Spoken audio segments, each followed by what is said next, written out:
Where do I send you the picture? You can send it over Telegram if you want, or email. My email is I'm pretty public. It's typical skeptic one, typical skeptic, and then the number one at gmail.com is my email. Hey guys, welcome back to another episode of the Typical Skeptic podcast. I'm really excited about my guests today. They're first time guests on the show, so in the audience, give them a big warm welcome. We have with us today Geri Cabezudo and Lio, and they're going to be talking about equivalentics. Oh, sorry, I can't pronounce it. And natural law and Pleiadian Equivalentics. contact. Yeah, thank Mhm. you. And I wrote for the show promo. I wrote for the first time on Typical Skeptic. We welcome Geri Cabezudo, founder of SoundPath.org and the Liberation Academy. Alongside her friend Lio, who identifies as a Pleiadian changeling and ambassador. This conversation explores the cutting edge of consciousness, science, and human evolution. Topics include what is a changeling and how does it relate to ET contact, the concept of equivalentics, the new framework for understanding quantum mechanics, true disclosure versus government controlled narratives, how advanced civilizations operate spiritually and technologically, the 5 natural laws humanity must integrate to evolve. This is next level stuff, so buckle up. And you can find them. I believe Geri's streaming to her YouTube, so you can find them there on her YouTube. And they're also active on Telegram, and they can give you their socials and everything where they can be found. But Lio and Geri, thank you guys so much for coming on. How are you? Excellent. Thank you so much for having us. I've been meaning to do this for a while, and I'm so glad we're here and that Leo is here as well. Yeah. Tell us a little bit about yourselves and and what we're going to be getting into today. Um, so yeah, I met Leo a couple years ago through the ET research community. I myself am a contactee, just researching about, various extraterrestrial civilizations. And when I met Leo, um, we had a sort of telepathic communication, and the rest is history. He's a dear friend, and I'm learning equivalentics, which is a simplified form of quantum mechanics, some of it which has been shared with humanity already in the form of quantum physics. But I'll let Leo introduce himself and go from there. All right, so I'm Leo Vance. Um, I'm a changeling with the Pleiadians. I've been living among them most of my life, and I am very familiar with their culture. I am coming as an ambassador directly from their higher ups to help humanity evolve and reach the next stage in life. We have been in contact with humanity's overlords or leadership. It's, to say the least, it's not very successful. It seems like they are not really listening. So I made a decision to start and from like, let's say, from the truther community, from people that maybe one day hopefully will switch them. That's awesome. Yeah. And Geri, tell us a little bit about like what your contact, like what, how did you, what kind of ET contact have you had? Yeah, so when I was 8 years old, I was living in New England at the time. At the time, car seats weren't really a thing. And so I was sort of looking backwards as my parents were driving the station wagon, and I saw this huge multi football field size craft. It was black. It had a sort of triangular edge to it. It looked like an aerial view of an upside down city at night, but it was suspended above, and it was just looming, and then I blacked out. So that was my first experience. In 2018, I had a CE5 experience following Stephen Greer's protocol, which honestly, I think his earlier work is a bit more. It holds more weight for me as a Wait. researcher. Yeah. because nowadays, a lot of his commentary of, oh, let's just do CE5, all the civilizations are benevolent. No, they are not. When I called the CE5 protocol, I had a interaction with quite a malevolent entity, which I was checking out your previous podcast guest, Penny Bradley, whose work I respect deeply.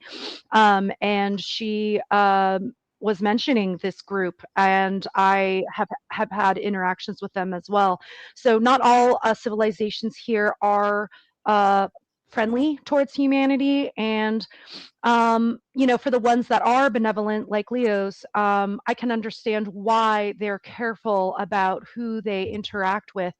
I think there's a reason, and Leo, you can speak more to this, but I come from the natural law community as defined by Mark Passio and others, where basically, if one were to summarize natural law, it's the idea of don't steal and don't kneel. We're not going to harm sentient beings, including other civilizations, and we're not going to allow our violation of our rights to go on. And so this community, a lot of, and we'll talk more about this later, but this community really follows a lot of deocculted principles, such as not lying to oneself and to others. And so I think, because I've shown myself through my friendship with Leo and through his associates that I truly strive to be an objectively moral being who's not hell-bent on joining humanity's trajectory of nuking ourselves to oblivion. There's a reason why they're not sharing more knowledge, more technologies with us, because we're not trustworthy as a species right now. Humanity is not. Muted. And Leo, what did you want to back that up, or did you want to tell us a little bit about your contact and how it began and when you first realized you were a Pleiadian? Yeah, I'll just interject on one of the things that Jerry said towards the end about not giving technologies. So actually, we are giving a lot. It's just that humanity's leaders are the ones who can actually do something about it, because they're the one having all the all of the tools in order to make it into reality, except they just don't. Gave them 0-point energy, wireless electricity. These are the two things that we are basically waiting for them to implement before we can give them the rest, because if we want to give them nanotechnology and implants, which would make life so much better, they need wireless electricity. Without them, they won't work. So regarding my background, I realized I'm a changeling at the age of 8, and the actual exchange happens when I was 6 months old. And then I started astral traveling to the place I'm coming from and to other planets. Eventually, I called one of those planets the Pleiadian home planet home. While it is important to say that many people know the Pleiadians from the Galactic Federation, but in total, there's about 25 billion Pleiadians in the galaxy. And so they are divided into 3 civilizations. The most famous one and the most influential one is the Galactic Federation. But actually, the most advanced ones are the Nordics. They're also Pleiadian. Throughout history, they were called Norns by Vikings and Fairies by Irish. And these are the Nordics. And the Galactic Federation actually come from Atlan, which are also on the home planet. And Atlan, maybe that word doesn't mean much to you because they don't contact humanity directly, but they have been in the past, and that's where the word Atlantis comes from. Atlantis means a settlement outside of their original borders. So it's not a name of a city, it's a type. Wow. And was Atlantis like a huge civilization, Leo? Would you say? These are just colonies, basically. That's Atlantis means colonization. Yeah. Yeah. Okay. But colonized by ET civilizations, basically. Like Pleiadians from Atlan. would that be the Anunnaki or?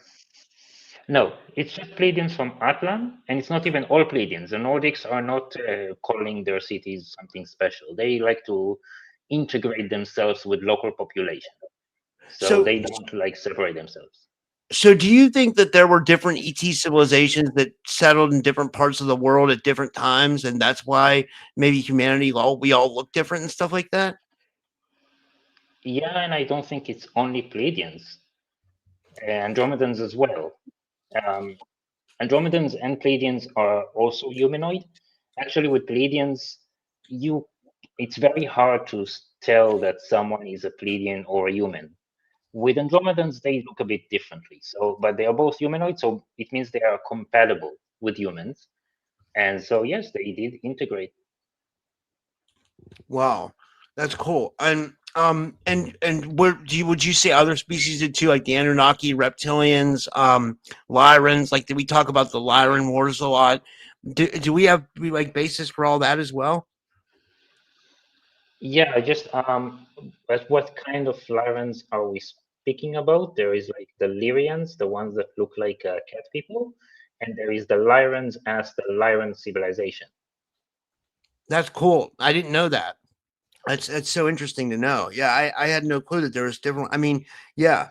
I guess both. Like, did both settle here, or what happened? So Lyrians, they are a little bit more advanced than humanity. Of course, they're interstellar, but they are less advanced than Pleiadians. But they are helping in protecting the Earth with their own spaceships. And Lyrans, or as we call it, Lear, is it's a super nation that existed on the Pleiadian home planet up until I think 900 years ago, and so the Lyrans basically were Pleiadians, and they settled around India. Wow. Would you say that India is like our oldest civilization, or would it go back to, I guess, to Atlantis and Tartaria and Lemuria and all that?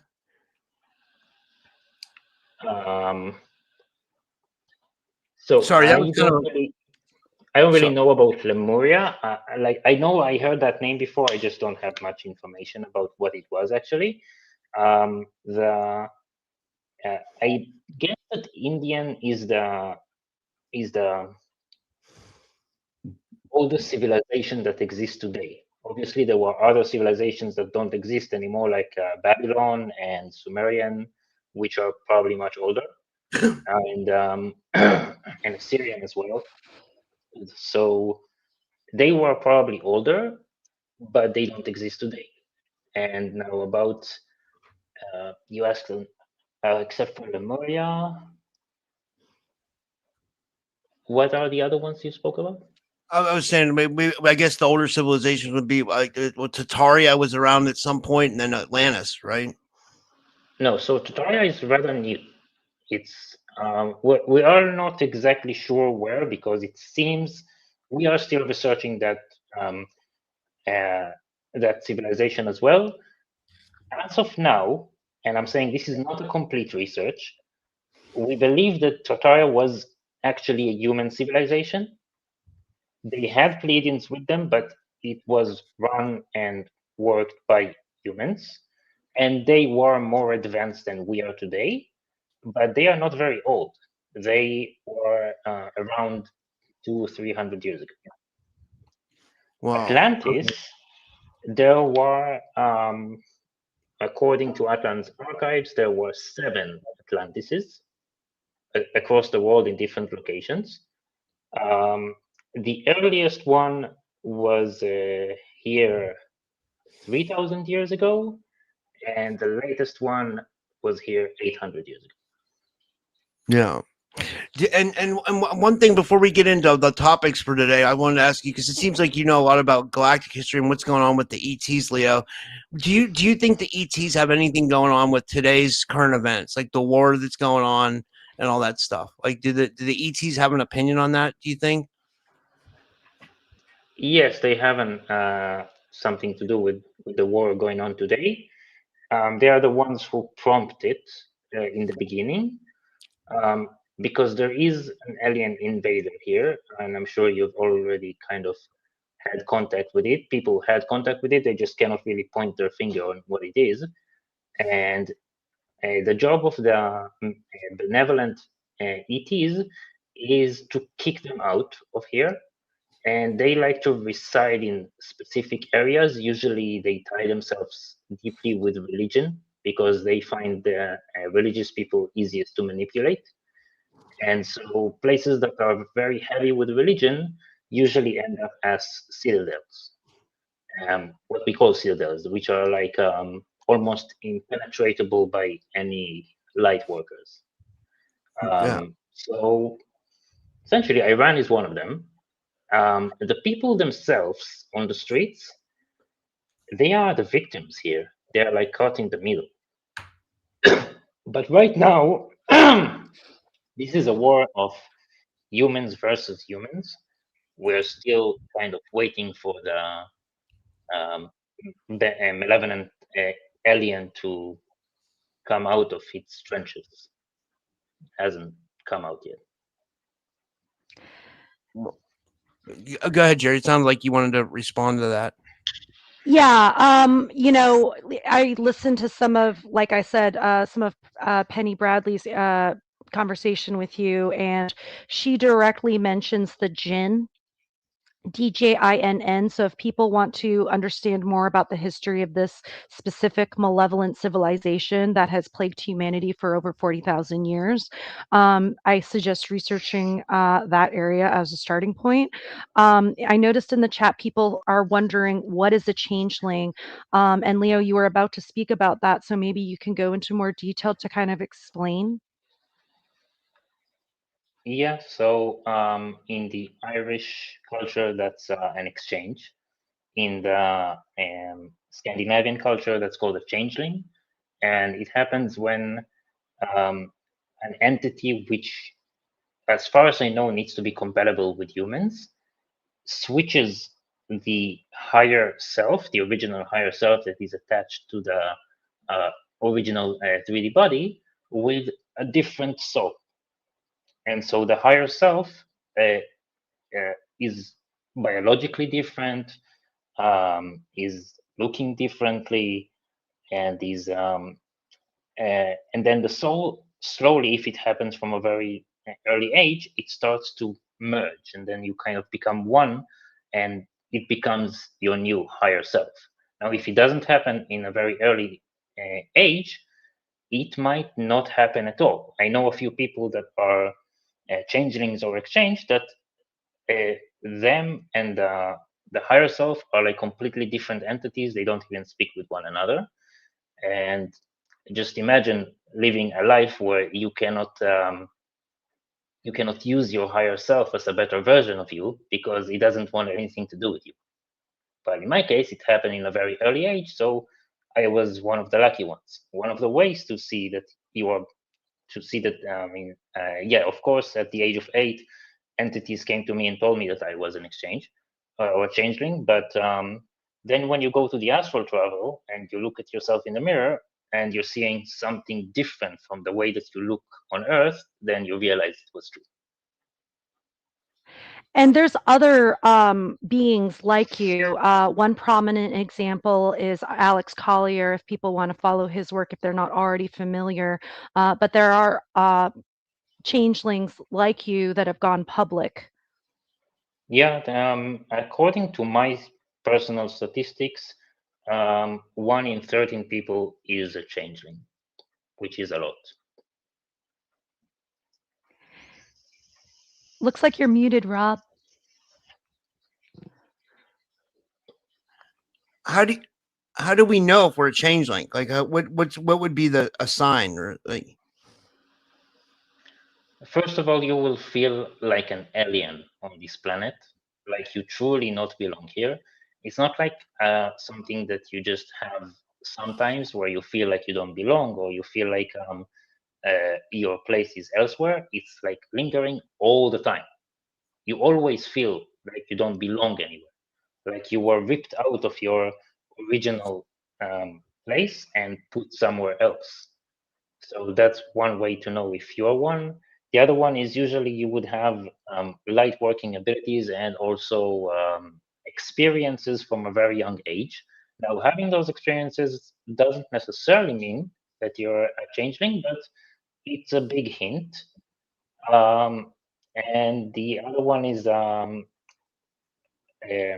like when I was at the age of 8, and those entities came to speak to me, I was only able to hear them. I was not able to see them yet.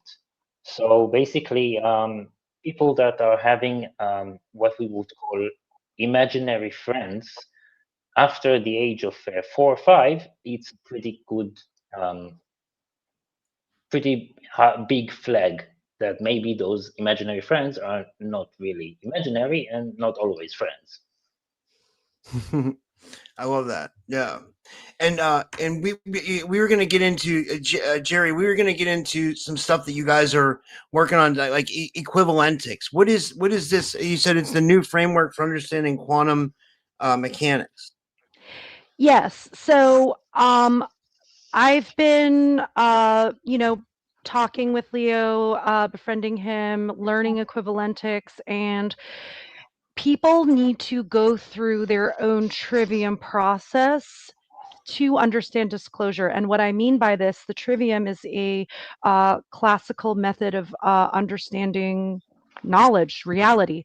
One needs to go through the input process, gathering the knowledge, gathering the grammar. They need to process it. They need to go through their logic, and then they need to output. They need to share that rhetoric with the world. That is how we do research. That is how we understand reality. I'm not coming here saying, believe everything Leo says, believe me. Like, I have gone through my own trivium process. I've had telepathic conversations with Leo and his associates. I've seen aerial phenomena while on calls and not on calls with him and his civilization. So, and Equivalentic specifically, I think is a very just obvious, as you learn it, you realize this is not taught on Earth. Now, there are aspects like the field of quantum physics that has been shared with humanity, but the things that I've been exposed to in regards to Equivalentics it's just not being taught on this planet. And the implications are not just for interstellar travel, not just for free energy, also for remote viewing. I mean, the possibilities are wide. And I was just talking to Leo before we went live. I reached a moment in my understanding of Equivalentics where I just felt utter sorrow for humanity's own ignorance. The way we teach math and physics to children, to ourselves, we are doing ourselves a disservice in the way we interact with numbers, and even like the simple things like pi or the Fibonacci sequence. I mean, these are things that most civilizations that evolve discover on their own, because humanity is so ignorant, because they're so caught up in their own Dunning-Kruger effect, that they think that they're intelligent when they're not, when they're just woefully ignorant and just woefully immoral. There's just you just sort of discover within yourself. Just, I've been dealing with like shame, honestly, just for being human. Like, I'm just it's just, we really need to get with the program, or we will be annihilated from our own choices, immoral choices and actions in this world. Wow. Like, straight up. Like, no civilization is going to want to interact with us the way we behave. Who wants to interact with hairless apes that nuke each other and have false flag wars and, do child sex trafficking and satanic ritual abuse? Like, no one wants to interact with us, and for good reason. That's a really good point. That's a really good point. Do you guys feel like that's what the ET civilizations think about us? I mean, obviously we have a big problem with the child set the yeah, that's a huge problem here, right? That's like, you know, and the Leo, ETs are seeing that, right? They're witnessing that. They're seeing how we interact with our right? Leo, you guys say that you have a word for pedophilia in your culture. You just call it No. Actually, no. We right. don't have a word for it, and that's the problem. Like to us, it's so messed up. So it's like we're just calling it abomination, and it's not a common word because we don't recognize it. And so, yeah, it is kind of putting a black spot on humanity. Like when they're saying, "What do you think about living among humans?" Saying these kids molest their children all the time. You really want to do that? Yeah, and it's like we find out that like in some of these Abrahamic religions, it's in their books, that like it's so they feel like it's okay to like I don't know. I've been watching podcasts and I've been hearing a lot of stuff about some of the Abrahamic religions and the way they I don't know, like in their books.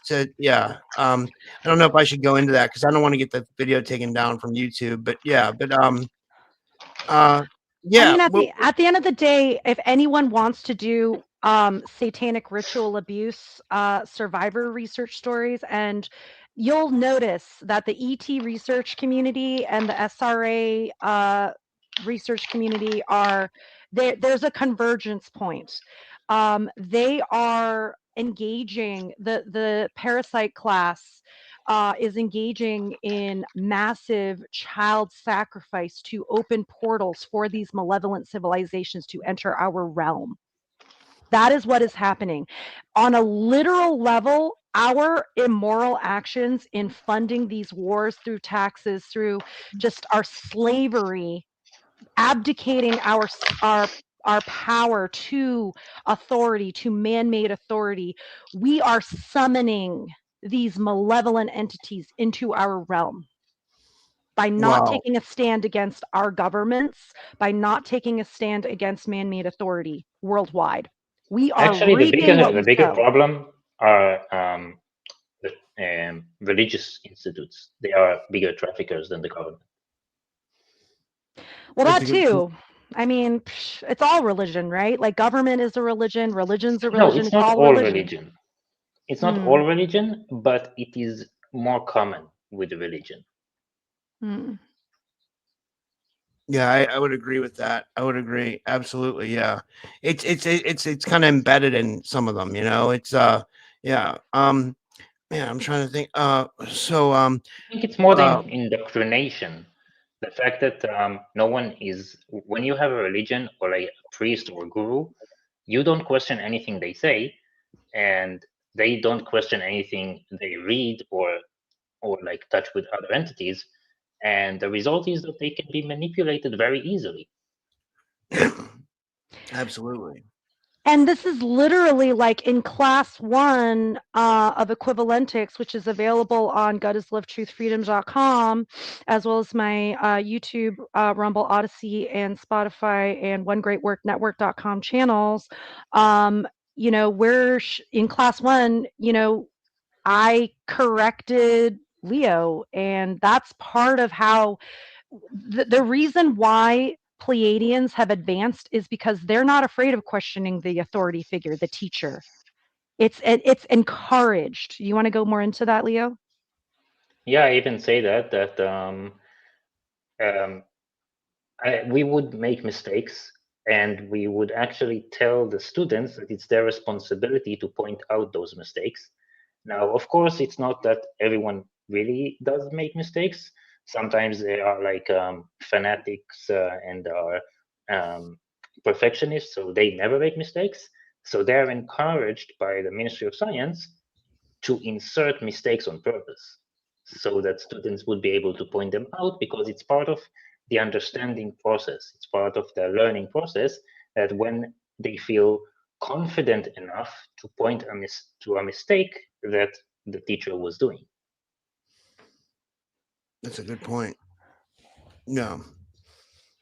Um, and what else do you teach on your platform, Jerry? Like, what else have you guys been getting into? Yeah, so whether it's the topic of ET disclosure, whether it's false man-made authority in religions or governmental authority, I am for no masters and no slaves. That is what natural law is promoting. I don't want to enslave others, and I do not want to be enslaved. This is what anarchy actually means. Archon is master, anarchy, no masters. I don't want to engage in this false dialectic of, okay, well, the parasite class is saying, oh, well, if I just enslave everybody, I'm free. No, you're part of that dialectic. It's a false, you're enslaved as well. We're all under this matrix, and we have like I see humanity's potential. I see the infinite potential that we each carry, and it's just so frustrating as a truther to see this disconnect between what is and what could be. I see it like overlaid, and it it's that dissonance is why I'm working so hard in getting this information out, because I think specifically with the ET research community, if people want to have actual contact, you need to be moral. You need to be a good, trustworthy person. You're not going to get to interact and uh, share information and knowledge with uh, higher level beings if you're lower vibrational, right? If you're immoral, period. That's why I'm teaching morality. We have to teach people the basics. Like that's how immoral humanity has become. Like it's that's where we're at right now. Wow. And what are the 5 natural laws humanity must integrate to like kind of evolve? Did you want to go over that? Yeah, so Leo and I have a different framework. Obviously, I come from, the humanities perspective and like various deocculted traditions, but Leo, you have a different sort of version or vocabulary for describing the same thing. Do you want to go into that? Yeah. Our word for it is Anyefa Atadamare, and it means constitution of life or intelligence life's manifesto of birthrights. And these are 5 rights, but also guidelines for each civilization to become spiritually evolved. And it is something that is known throughout the galaxy, but is most keenly kept by the Nordics. And the first one is freedom of mind, freedom of choice, natural order, honesty of heart, and fairness of action.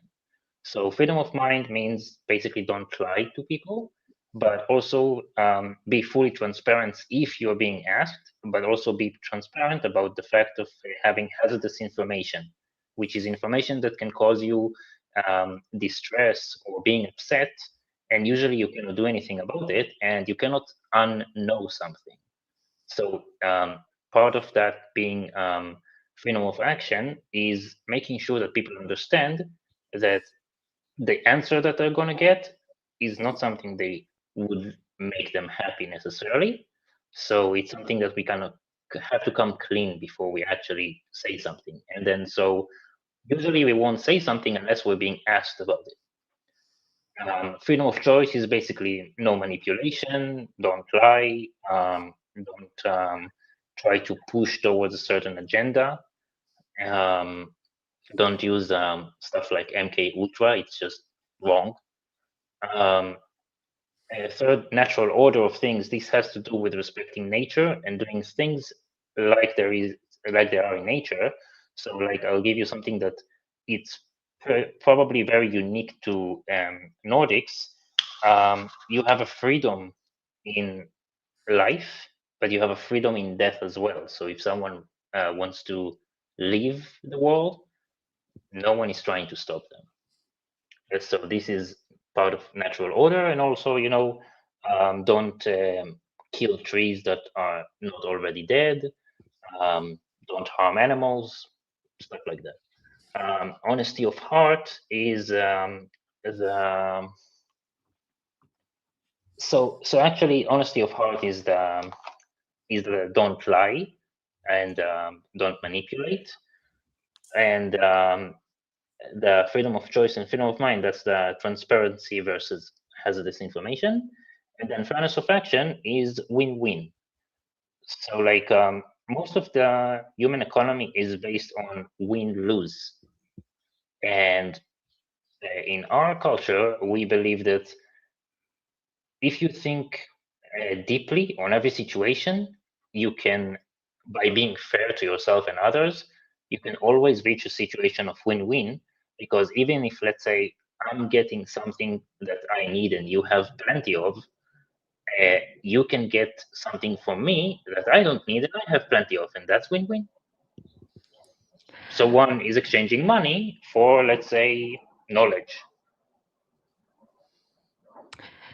Yeah, and going from the human side of things, we have very similar principles, right? If one studies a lot of occult traditions, we have this idea of, what is a right? A right is a not wrong. What is wrong? Well, we have deception, coercion, murder, theft, assault, rape, and trespass. These are 7 basic violations of beings, a sentient being's rights.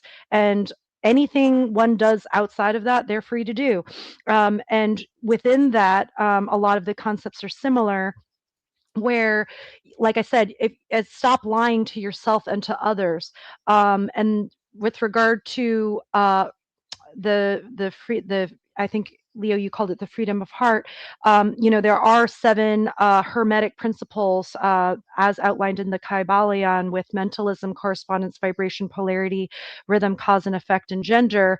Mark Passio added an 8th principle, which is that of care, which I think is so important, that when one suffers, we all suffer. This is a hermetic principle that I truly live by, that regardless of whether it's an animal, whether it's another civilization, even plants, trees specifically, like Leo said, I've had mystical, spiritual experience with trees specifically. So I think it's really important to just, and I do a lot of, I've been working in the transcendental meditation community as well. And once one reaches a certain sense of unity consciousness, you really see that everything is connected, even like rocks.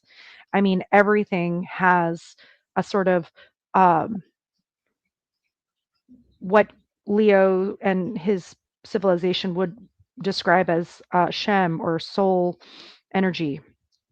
But we're getting ahead of ourselves here. Ultimately, if humans don't change their behavior, the law of freedom states that as immorality increases, freedom, slavery increases. Basically, as morality increases, freedom increases. If we are to truly free ourselves, we need to free our own minds, our own programming from the satanic ritual abuse that we've all undergone. We're in one gigantic satanic ritual, essentially, as a species. Wow. Well, this is amazing. This is some really good stuff. This is amazing stuff. Well, I mean, is there anything else you guys want to add, or is there anything we haven't talked about? We can get into more. I have more time,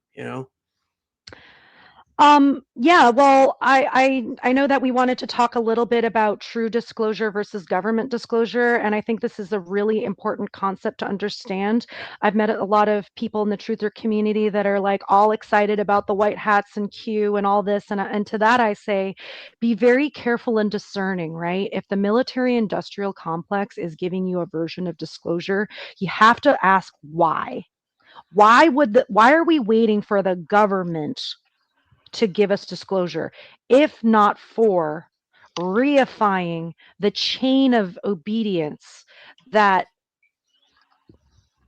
basically just reinforces slavery on this planet? We need to free ourselves, not waiting for disclosure from a governmental entity. We can have contact. Leo is contacting us right now.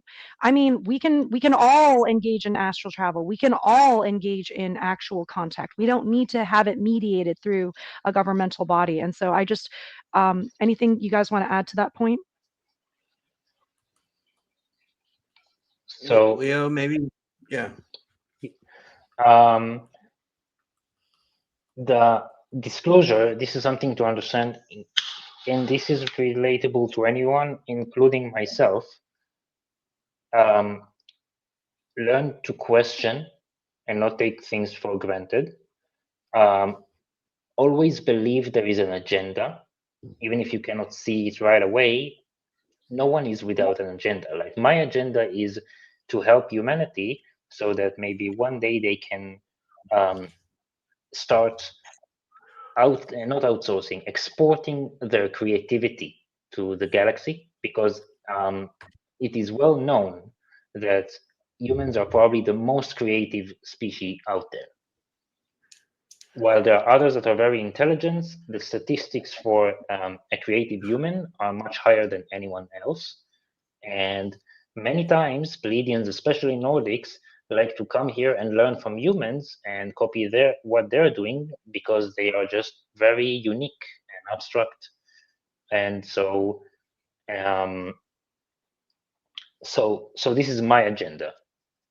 Others will have an agenda, and you might not always be able to really see it at first, but you have to come from an understanding that everyone has an agenda. And that these civilizations that are more advanced will have agendas that you couldn't even have imagined.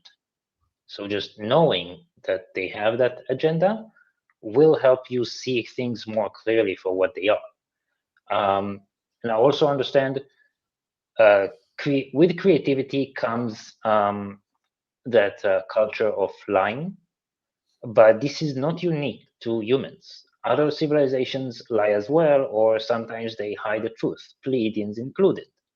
While Nordics are the least liars in the galaxy, they do lie sometimes as well. And Pleiadians in general will sometimes lie in order to kind of convey a message. I was once told by one of the Galactic Federation top tier leaders that when they tried with going with raw truth, nobody listens. And when they are going with 70% lie and stories and 30% truth, they all listen. So it's better to have 30% out of something than 100% out of nothing. And while I do understand that approach, Nordics would probably rather just not speak at all. Now, another thing that is very important for that, I stumbled across many truthers in the past that said, okay, is there proof to anything you say? So the thing is that most of the things I bring are 5D, and they're very hard to bring them into the 3D. And so there is something that humanity need to change in their way of approaching new information. The way that we do things, Pleiadians, is we believe everything until proven otherwise. While humans, they don't believe anything until presented with proof. And just understand, right now you're in the revolution of AI, and I knew how to do it even before AI. I can fabricate every proof that I want. I just won't do it because I'm not comfortable with lying. And while I can provide tangible proof for everything, it usually is going to be fabricated, and I'm not going to resort to that. And when you are believing everything until proven otherwise, you are being more open to new ideas, and you can be less manipulated because you don't have like let's say you have your own kind of belief system. It doesn't have to necessarily contradict new information, and then you're not being personally hurt, because when you are when you just believe everything, then everything is just kind of is. That's reality that exists. That's, it's perspective. But when you only believe when something is presented with proof, then let's say that is fabricated proof, it's going to shatter your entire belief. And I just see it as not a very healthy way of living, to be shattered every time you see someone fabricating proof. Yeah, that's a good point. That's a really good point. Sorry, go ahead, Geri. I also think humans in general are very left-brained. I run soundpath.org, which is a music and arts based festival for the Truth and Freedom movement. And I think a lot of us have gotten caught into researching and not, tapping into our intuition, which we all have. We're not feeling through things, and we disregard our feelings. And things like remote viewing, things like having telepathic or psychic abilities. This is based on empathy. This is based on, at least for me, using these other sort of sides of ourselves. And if we just close off and just only think in a certain way, we literally imprison ourselves from a whole other side of reality. That's a good point. That's a really good point. Yeah, that's a really good point. Do we have time to take questions from me? Would that be okay if we took some questions from the audience? Sure. So, guys, if you have a if you guys have questions, put them in the chat. I'll pull them up. We already got one here from Eric, and Eric says, we'll get to the questions now. And yeah, if you want to super chat, you can. You don't have to. You can just put your questions in the chat. But I mean, it does help support the show. So yeah, thank you, Derek, for sharing the links and stuff.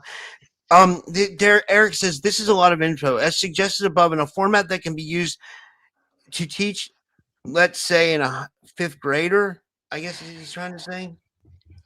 Yeah, so I'm actually working at a private school farm academy here in Florida, and I am going to be introducing these concepts to actual human children. I'm not going to be calling it equivalentics, but what I will be calling it is just encouraging critical thinking. Critical thinking has been left out of schools. The way math and physics are taught are, here's a problem set, solve it, you're supposed to get the right answer.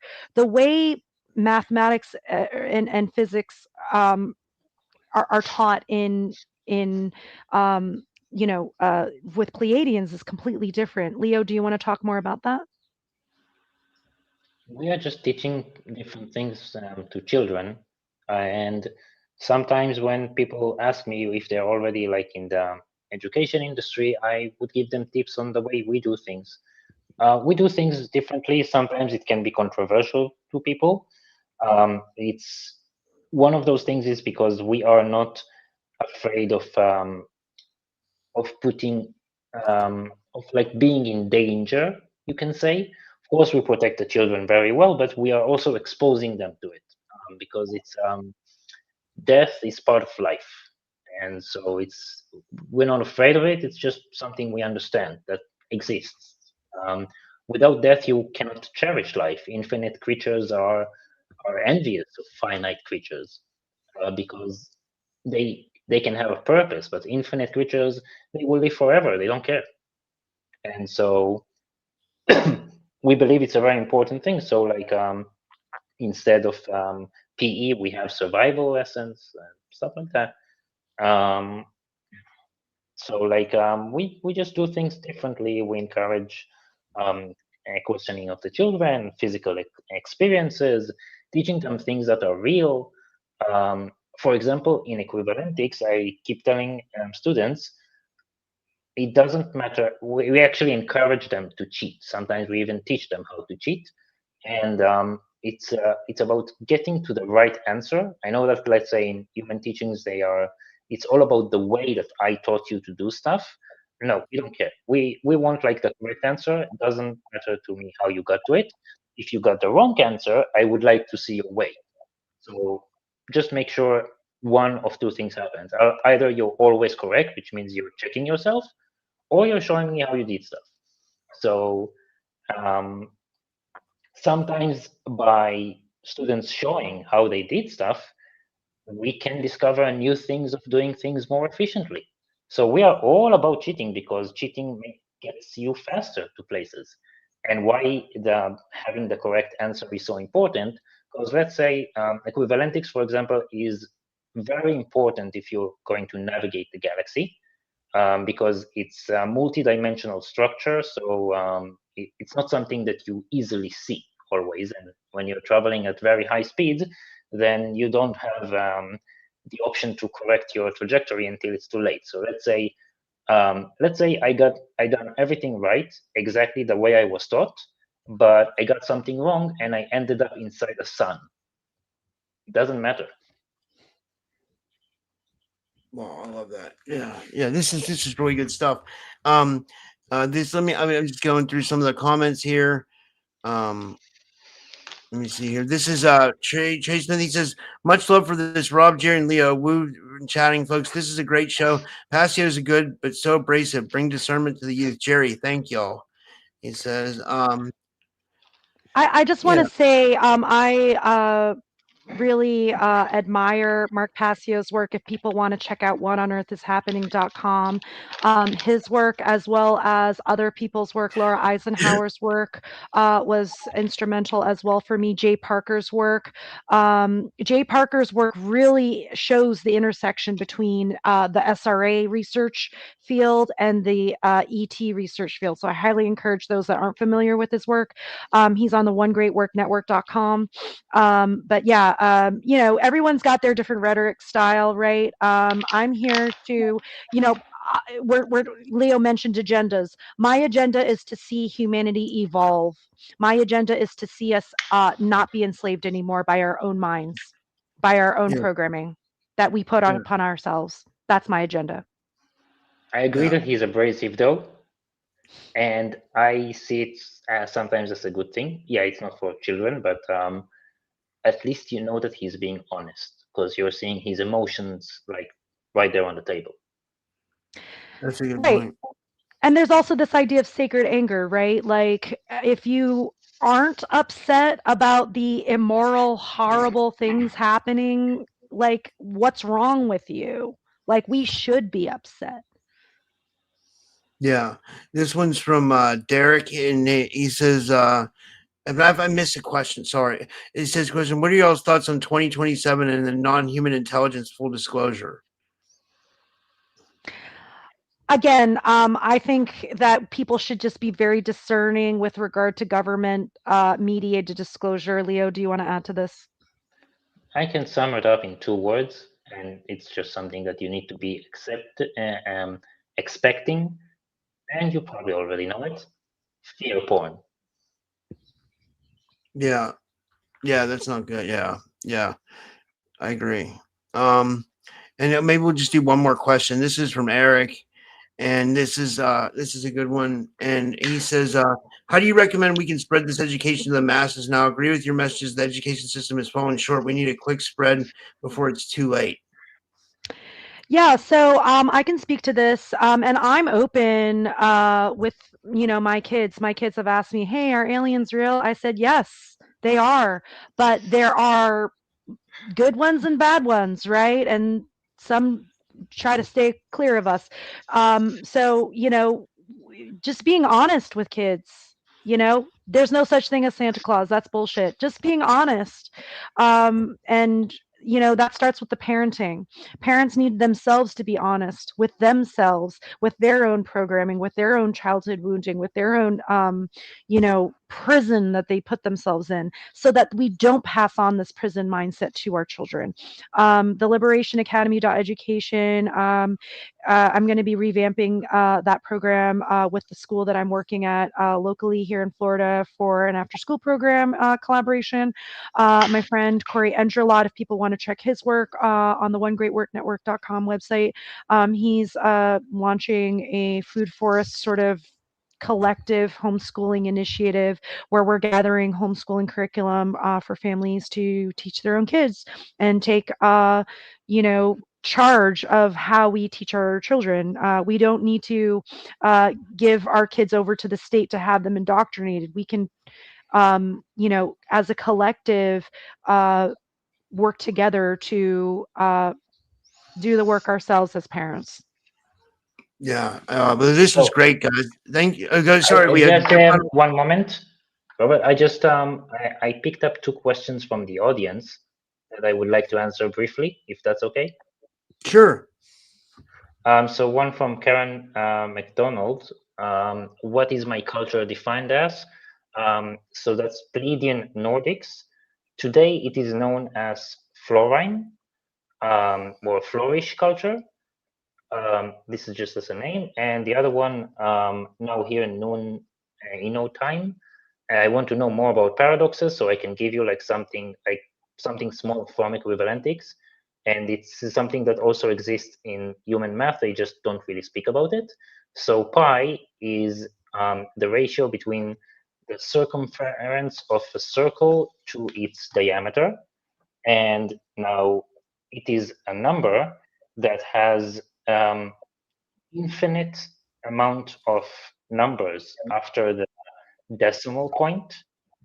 They are not following a pattern that you can follow and know which is the next one, yet they can all be calculated using a computer. And which means it is predictable infinity, and predictable infinity is a paradox. I love that. Yeah. Well, thank you guys. This was amazing. Do you guys want to give final thoughts like before we go and stuff? And yeah. Leo, do you want to go first? I have many, so I want you to go first. No, right now I don't have anything. I just want to share utter gratitude for this moment. Rob, I know you kind of took a chance on us. You didn't know us very well. You're like, let's podcast. And, you know, truly, I think the more that we can network as a truther community, right? We each have our own kind of lanes and audiences, but, you know, the fight for human freedom is real, and it's in the spiritual realm. It involves ETs, it involves humanity. Like, this is a moment of critical choice. We can either continue going on as we have to our own downfall, or we can change our fucking behavior. That's it. You want to talk to fucking ETs, you want to fucking evolve as a species, you want to go interstellar, you want to have free energy, fucking be moral. That it's that fucking simple. Just do the right thing. Don't harm other sentient beings. That includes other civilizations. And keep an open mind. You know, don't live in fear. Don't say, well, that can't be. You know, it's like I literally, like, everything that I've learned in my experience with my friendship with Leo and others, it's like there have been many inconvenient truths that have come through, right? And it's like, okay, well, do I live in fear, or do I do something about it? Like, we have to, like, speak out. We have to rebel. We can't just let this evil go on. Yeah, I agree. Yeah.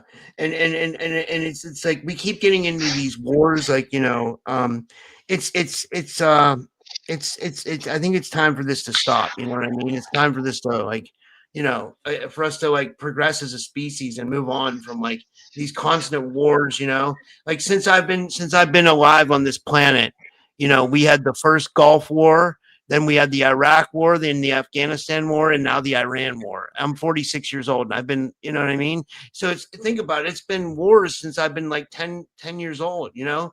It's crazy. Like, it's like, I don't know, you know? I guess, like, you know, like, part of me is like wants to be supportive towards the military and the troops because my family was military. But at the same time, it's like I can be supportive to the troops, but not support the war, you know? Like, I don't feel right about this war. I don't feel right about any war anymore. You know, I really don't. You know, I don't know. I think I don't know. What do you think, Jerry? Right. I totally agree with you. Yeah. The military is not to blame, really. It's there to protect, and it's supposed to protect, not supposed to actually start. And I heard a saying before by a friend: the real enemy is the one to call out enemies, which means the real enemy is the one that tells you everyone is a terrorist, everyone is the enemy, everyone you need to fight with, that this country is bad, this country is bad, this leader is bad. It's always coming from one point of perspective. They're not really showing the entire personality or why sometimes people do stuff. Yeah. I don't want this video to get shadow banned, so I won't give names, but there were leaders in history that were considered terrorists when they were angels to the people. Yeah. I want to add one thing. I also want to stress that there have been ETs that have come through, that have gone public, that have been worshipped, and religions have formed, and egos were inflated. And it's like, yeah, okay, they're technologically advanced oftentimes. They're more, advanced spiritually. They don't want to be worshipped. Yeah. I want to see a world, I want to see a universe, a reality where Pleiadians and humans can just interact, and it's not a big fucking deal. Or are they like waiting for us to like evolve, I guess? Is that what it is? I Geri? mean, Take responsibility, because no one Yeah. wants to babysit humanity after they conquer or something. That's why you're not going to see actual alien spaceships in the sky. There are basically alien spaceships in the sky all the time. They're just cloaked, because it's because first of all, the government will always use it as fear porn, and second, humanity needs to get there on their own, and it's not, and no one wants to like be there afterwards to pick up the pieces, especially because we know that humans can be very violent.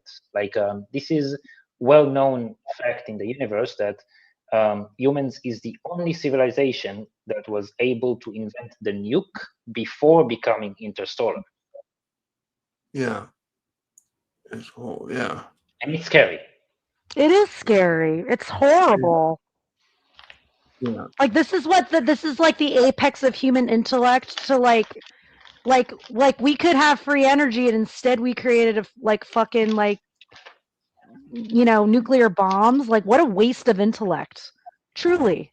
Like, it's shameful. Like, I don't want to travel really to Leo's, people, because I'm embarrassed to be a human. I'm fucking embarrassed. Truthfully. That's for real. Like, I'm embarrassed because we're like immoral savages. The way Yeah. we act. I By the know. way, nukes are being used in space to eliminate asteroids, because asteroids are quantum entangled to each other. So if you just blast them, they would come biting you up in the ass. So you need to completely disintegrate them. But this is what we use nukes for. Yeah. And you were saying, Um, Leo, that the free energy, human Tesla, he discovered it, and then you guys, you no, want to that's talk the about wireless that? electricity. Oh, wireless. Sorry. The wireless electricity is something that the Nordic Pleiadians came to learn from Tesla. And then we had to bring it back to humanity's leaders. It's been some time since that when they copied it, so they made it better, of course, and more resilient. They gave the new schematics to humanity's leaders in 2021. We're still not seeing any progress with that. And so I personally gave the schematics, and so it's just kind of sad because they just don't want, they like that old ways of using fuel and everything. And so when you would be able to charge cars and phones and stuff from the air, they would have less control over it. But this is not why you're having wireless electricity. You need it for nanotechnology, you need it for medical implants, many of chronic diseases can be solved with medical implants. Yeah, well, it probably is going to also be the end of the pharmaceutical industry, so maybe that's also the reason. Well said. Yeah. Yeah. But I'm just trying to think if there's any more. This is from wait, I just wanted to show this comment. This was a good comment from Level Plane Productions. He says, I've seen cloaked physical crafts, black triangles, and silver thin disc UFO flying low between the hills behind my house where you couldn't even see unless you had seen it with the right perspective. That's pretty cool, you know. Yeah, These I are think a lot of ships. people are seeing stuff a lot. Like, you know, I think the veil's thinning. Would you guys agree with that? Yes. Yes, and also cloaking works very well when you're stationary, but not very well when you're moving, and that's why you can see it. These are Andromedan ships. They are almost six-dimensional, so they would seem like when you're looking at something, it's like you're looking at the insides of it from the outside. Wow. That's cool. And I just wanted to show you guys this comment here. We got a lot of comments like this, actually. This is really cool. This is from Chaley. Sorry, I was putting gum in. She says, this has been such an amazing show that I couldn't agree with Jerry more on her thoughts about humans. Thank you, Rob, Jerry, and Leo. Thanks, Chaley. Someone asked for my contact info. So oh yeah. Do I'm you guys on give your right now? And I'm how only people on Telegram. Yeah. At the moment, I'm only on Telegram. Maybe I will create a YouTube video, a YouTube channel. You can share. It's very short. The contact info is NZ1, NZ6. Well, NZ1 underline. And Jerry, do you want to tell people how they can follow you and stuff, and your YouTube and all that? Yes. Sorry, I'm just writing it in the chat on Telegram for Leo. Yeah, so I am freedom at soundpath.org. Like I said, I run a music festival. Anyone can contact me that way. I also run the website godislovetruthfreedom.com. So if people want to check out the Equivalentics lessons, right now we have 2 classes posted. We're going to have a third one posted probably later on this week or next week early. And yeah, people can literally just check out the class and learn Equivalentics, learn this form of simplified quantum mechanics that through our own ignorance and the way we teach math and physics have occulted from ourselves. Yeah. I want to ask you about your music festival too, but I used to go to raves back when I was young, and I still love music festivals. What do you do with a music festival? Yeah, so I've noticed, especially in the natural law and truther community, there's a lot of podcasts, which is great. But I come from a music background. I've been in bands. I play multiple instruments, and like I'm really passionate about just creating a more holistic mindset. Not just doing the research but also just feeling. Feeling is so important. It's empathy is de-emphasized. Care is de-emphasized. Seeing patterns, the larger picture is de-emphasized. Through music, through the arts, we can develop a more holistic mindset and see the bigger picture better. And I am doing this through the natural law community to promote morality for humanity and ultimately real disclosure, real contact with benevolent civilizations that feel sorry for us immoral, hairless apes. I got a question for you. You said you know the people in the natural law community. Do you know Corey Endrelat? He comes on this show too. Yeah, he's a good friend. I actually we messaged a few months back. I don't even know if you remember, but Corey introduced me to you.